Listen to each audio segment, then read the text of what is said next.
Welcome to Biz Bites, brought to you by Com Together, helping businesses like yours build their brand through telling amazing stories to engage and grow audiences on multiple platforms.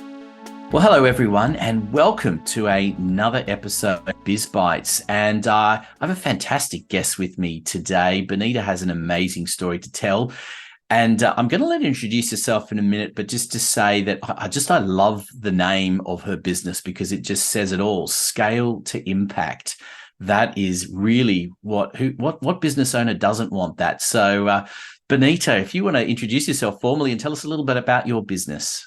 Perfect. Thanks so much, Anthony. Thanks for having me here. Yes. So Scale to Impact, I started because of the journey that I went through. I think a lot of us entrepreneurs do that. You know, if I go back 15 years ago, I was in corporate doing really, really well for others, not for myself, and just realizing why am I here? And being super unhappy with the situation. And so I left the corporate world, started a couple of businesses, sold them, started other businesses. Like I've really been in the online space for nearly 2 decades. And, pre-COVID, we all can remember pre-COVID and post-COVID, right? And so I had a really successful coaching business. But it's because I have a strong marketing background and a sales background. And so I spend 6 days a week marketing, running summits, creating courses, doing everything myself. And then 1 day a week group coaching. And, after COVID, it got harder. We all had to work harder. And I was already overextended. And I eventually, I got to a stage where it was just too much because I was doing it all myself. And I burned out. And I had to sit back and realize, what am I doing? This isn't why I started that entrepreneurial journey, right? It's not so that I could not see my family and I have small kids and work like this and struggle. And so everything changed for me when I made that mindset change. And I started building a business where I built a team that could help me run my business. So that I wasn't the sole person doing everything myself. And I mean, it was business altering, it was life altering, and that's how I started Scale to Impact. And so I think what sets us apart from most online service businesses and operations and consulting space is that we offer a done for you operations service. So we don't step into your business and tell you what to do. We actually do it for you so that we can remove the business owner from the daily management of their business and so that they can get back their time, keep growing, but do that without that growth being reliant on them, that one single person. I love that. And I so relate to that model. Those that know my business know part of what I'm doing at the moment is helping people publish podcasts. And there are many people in that space that nearly all of them are focused on the idea that they have a 6-week course and they tell you how to do this, this, and this, and assuming that the business owner, that's what they want to do. That's not what we do. We do similar to what you do. We come in and we just do it for them. We make it easy. And I love that idea because it makes so much sense that if you're wanting to scale a business, the business owner has to get out of it, right? There's no point then you telling them on what they should be doing, because one of the biggest things is business owners don't want to let go, right? It's they've built this thing from the beginning and they're holding on to it dearly. Like letting go is huge, and you can come in and just say, right, this is what we're doing. You've agreed to it. We're going to make sure you're stepping away because it's in their own interest to do it. Yes, and I love what you said, Anthony, because again, yes, a business owner, most of us are entrepreneurs because we can figure it out. But like working with you on building a podcast, do you want that to take 7 years or 15 years of learning how to do it right so that you get the right results, like, or work with an expert who's made all those mistakes, who's got templates, who can just get you there sooner so that you get the results sooner. And so I think it's just a different level of business owner who knows where they're going and what they want to achieve, that also knows, I don't want to be a podcasting expert, right? I don't want to be a hiring and team management expert. I'm going to let someone else do that for me, and do it much better than I could have probably done it myself, and get better results so that I can move forward, not so that I get stuck in figuring out how. And for me, that's the biggest difference between a successful business owner and an entrepreneur who's striving to be success. Yeah, and it's really interesting that you talk about that as well, is that mindset switch. It's a huge mindset switch for people to be able to do that. And I guess so my question for you is are the people that are coming to you, are you having to change their mindset so that they do that? Or are they like, no, I recognized it and I need to change my mindset, and away we go? Because that's the battle, isn't it? Is finding those, not only finding the right people, but making sure they're in that right space. Yes. I mean, mindset is everything with running your business. And like the role of a CEO, business owner, obviously changes over time. So you begin and you're the butcher, the baker, the candlestick, you're doing everything, right? But then at a certain point when your time becomes an issue because one person can only do so much in a day, you need to start releasing. And I mean, when I meet people, and business owners, they're overwhelmed. They're working 60, 80 hours a week, and it feels daunting. And then, I always say to them, and sometimes I think, well, I can't grow and scale because I couldn't possibly take on anything more. And, yes, we need to show up. And I always say to them, it's far easier being the owner of a 7-figure business than working in the trenches of your 6-figure business. And that's a huge mindset shift. And yes, we work with them. I mean, what we do is we step in when a business owner is that overwhelmed, and we start systematizing and processing. We start taking away tasks from them. And to give you a clear example, we have a client, she's a podcast management business, right? And so she manages podcast. She works with the daily, putting the sound bites, like doing everything from point A to B. She's got 50 clients. At any given stage, they go through a program with her. And so she's dealing with client queries and people sending, like 50 people asking you questions, like this link isn't working. And so we just went into her email box and we created a client care training manual from that. We put together a job description, we hired someone, and we completely moved that out of her space. And also you can imagine she gets far fewer emails. And so what does she do? Oh, I need to write copy for this, right? And so we need to step in and say, no, we didn't clear up that space for you to become a copywriter. Let's get a copywriter on board. You need to be focused on growing your business, right? So yes, it is a mindset space. And it's like, it's always stepping out of your business and going, am I the only person on planet Earth that can get this done? Or is there someone out there that could probably do it better than I can? And that's an ego thing, right? Because most of the time, there are people out there that would probably get that specific task or job done faster and much better than you would, because it's not your expertise. And it's interesting that as well, because there's also a similar mindset shift. We're saying some people are not going to do it exactly the same way that you have done it. And that may be for better or for worse, but sometimes you need to let them learn so they can take over, and they can ultimately be better than you as well, because that's the task that they're focused on day in and day out. And unless you absolutely love it, then the question is, why are you doing it?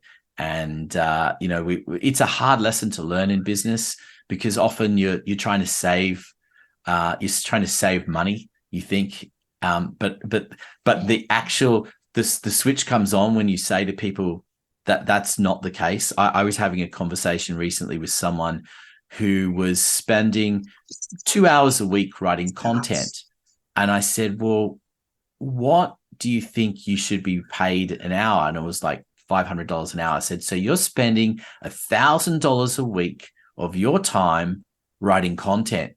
Do you think that someone else might be able to do it a little bit cheaper than that? Yeah. Right. So why are you doing that? And I said that, and just think of it this way, that if you get someone writing the content in that particular case, and it creates opportunities to engage with more people, perhaps, to hopefully will generate some new work or some more from existing people. Suddenly you're growing the business, and you've got that hour, those 2 hours back a week as well. So you can use that in any way. You can go out and generate more business, or you can go and spend time with your family, as you and I both know how important that is, to have that time. My kids are older than yours, but it's you don't get that time back that you have with your family. Yes, and you say something really important. I think another reason why business owners don't think someone else can do it. Yes, I can do it at 2 hours a week. I can write my own content. It costs me $1,000, but they don't think someone else can do it as well as they can. They've probably outsourced it before, and they've been let down, or they've put a lot of work into training someone to do it, and then they leave. And so they go back to, well, I'm the best person to do that. Yeah, and I think the trick is, and we're talking something as specific as content. The trick is making sure there are systems in place which mean you're still using your voice. Hence the reason for a podcast. Your voice is still getting out there, but you're not spending the time on the mechanics of it all. You're spending your time in a very focused environment so that everyone else can do the other bits and pieces. And that's the same with other elements of your business. It's not that you necessarily, I'm not involved with this at all anymore. Doesn't mean that you can't be involved to some extent, but it's you choose your moments of where you need to be and what you really need to have some sort of involvement in. And it's not the mechanics of it. It's just that high level stuff to make sure that you're giving what the business needs. Yes, and systematizing, putting those systems on paper, right? So that when that person that you've trained leaves, because in the online space, people leave. They don't stay that long. I mean, the retention online, everyone has lives and everyone's chasing new ventures and pivoting and shiny object syndrome. And so your business will only remain sustainable if you document those processes. And business owners always think that they need to be doing that. No, your team needs to do that as they're doing the work, right? Record their screen, put down a couple of steps. And then also keeping those documents up to date. That's always, and so that's where we come in. We don't, as a business owner, you shouldn't be doing that. You should have someone who's in charge of your operations that helps you to make sure that's in place at all times.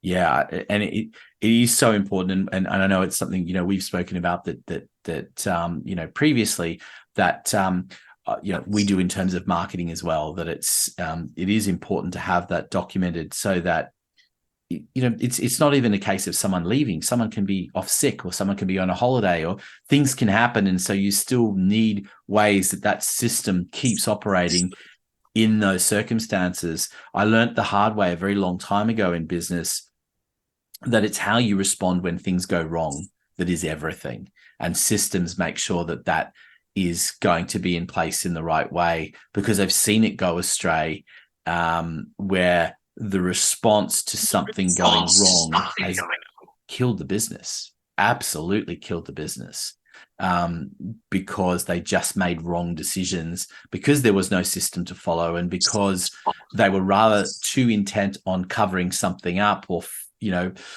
trying to do something that they were out of their depth in doing, and instead of having the right mechanisms in place to accommodate. Definitely. Now, I wanted to get a little bit more of your backstory, if I could, as well, because I'm always fascinated by how people get to where they are. Tell me a little bit about the beginning, where, school wise, obviously you're not born in Australia. We can hear that from the accent. So, where were you in school, and what was the dream of what you wanted to become at that point in time? Oh, wow, that's such an interesting question, Anthony. You're taking me back ages. Anyway, so yes, I know as a little 5-year-old, back then there weren't laptops. We're giving away our age. Luckily, I was born after computers, but there were typewriters back then. And I got this little plastic typewriter, and my family always says to me, "What are you going to be?" And so I'm Afrikaans from South Africa, which is very close to Dutch. And I always said, I'm going to be a tikkerman. And so that is like directly translated, it's a man who types. And so I always knew I would be in business. It's just always been something that I knew I was going to do. And so, throughout my studies, I studied in marketing. Like, I was in business. I started out at an ads agency, then went into market research. And funny enough, when I left the corporate world, I was really unhappy and I wasn't sure about what I wanted to do. But I was young and single and really struggling to find my husband, right? Like my guy, like really struggling. And so I signed up with a couple of matchmakers. I tried online dating, like I did it all. I was really well versed in dating. And I paid a matchmaker a large sum of money, and she basically stole my money. And I was like, that's it, I'm cleaning up the industry. So that was one of the first businesses I started directly out of corporate. I opened up a matchmaking business, and I did clean up the business. I bought a training kit from the Matchmaking Institute of New York. That did really, really, really well. I later sold that business, and I sort of transitioned into coaching, got a coaching qualification, and moved into relationship coaching. And it's around about at that stage that I met my husband. We've been married now for 13 years. We have two amazing little babies, 3 and 8 years old. And so that business, I was in that business for 12 years. I really grew it into like just teaching executives how to change their relationship patterns so they could step into really amazing relationships. And I must say, I mean, that's where I burnt out in that industry. But I also feel like because I'd been married for so long and now I had kids, like, you grow up. I outgrew the business because I didn't understand what it was like being single anymore. And COVID changed everything. Now, all of a sudden, people have to date with a mask on. And I've got a baby in my arms. I can't go and taste out what it's like dating with a mask on. And so I just felt really disconnected from that. And so I took a year's sabbatical, and then I started building a business around building businesses. And so that's how we are where we are today. A different kind of matchmaking, but it's still matchmaking, right? You're matchmaking in terms of the businesses to make sure that they've got the right people in place so that they can take the business further, which is pretty much what you do in a relationship, right? You find the right person so that you each take yourself further in your life, and you're always challenging each other. Definitely. And I'll tell you how, like, we do not matchmake operations managers with business owners solely based on qualifications. There is definitely a lot of personality assessment and values. Like that's super, super important, as well as industry experience. Like we've had people that are perfect match on paper, but then we find a candidate that's a better match personality wise.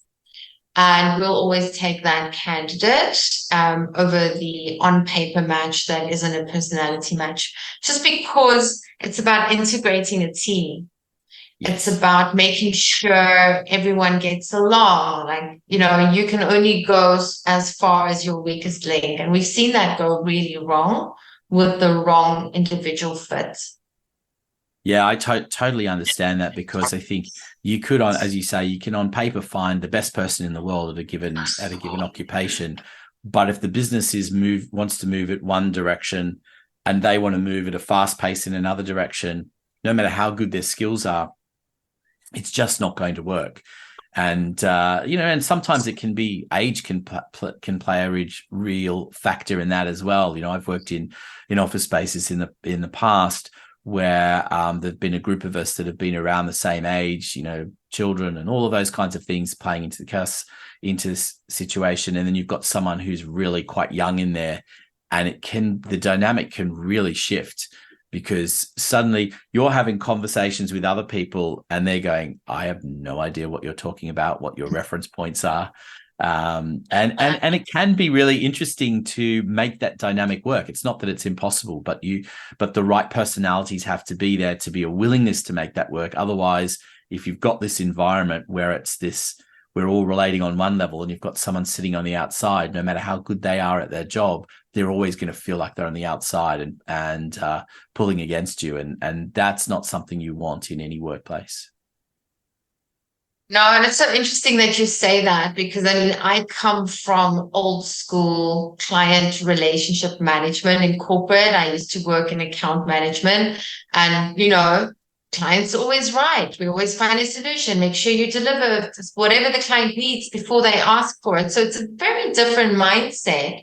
And I'm finding, because I bring young online operations managers into my client businesses, I sometimes feel like I need to train them, because the younger people are more like, well, the client doesn't want to do it my way. And so I'm like, no, they don't, because it's their business.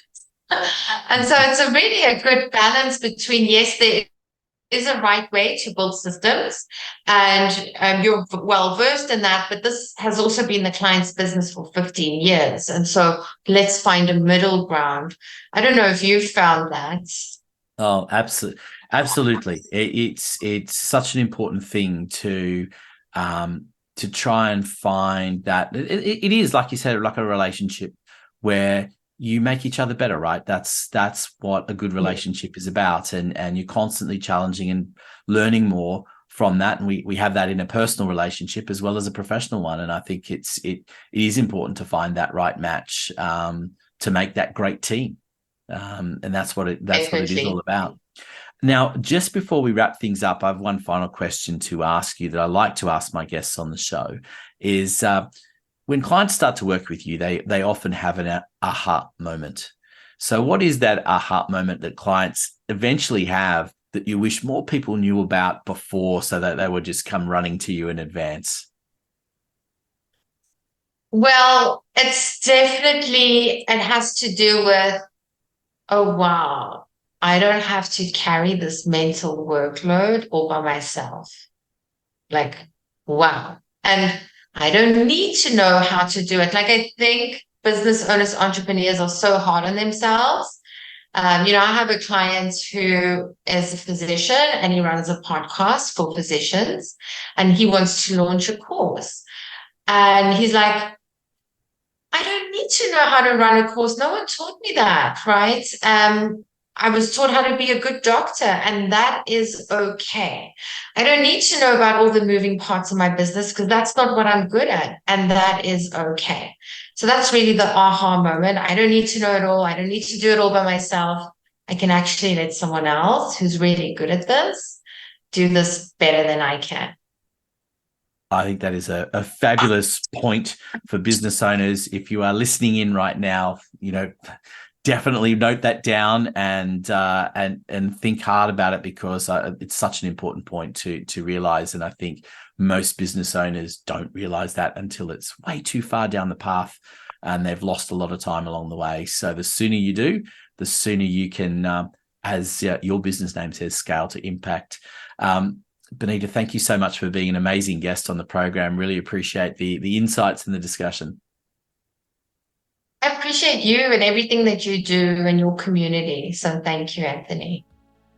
Thank you, everyone, for listening in. And don't forget to tune in to the next episode of Biz Bites. Biz Bites is brought to you by ComTogether for all your marketing needs so you can build your brand, engage audiences on multiple platforms. Go to comtogether.com.au, follow the links to book an appointment for a free consultation.